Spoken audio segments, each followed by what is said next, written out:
Assalamu alaikum, my dear audiences.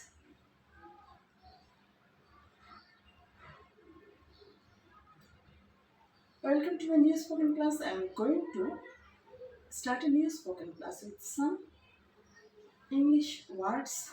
I will help you to learn the words with using phonetics, and I will also help you to learn the difference between American accent and British accent.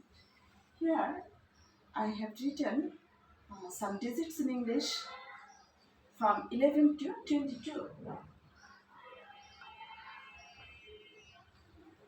Now look at the video attentively.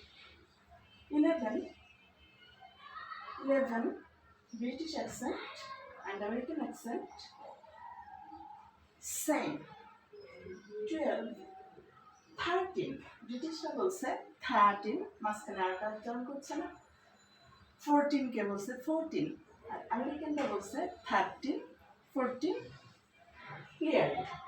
15, 16, 17, 18, 19, 20, 21, 22. এগুলো প্রায় একই রকম। 19 to 10 এ 19, 18, 18 এর GS উচ্চারণটা আসে না।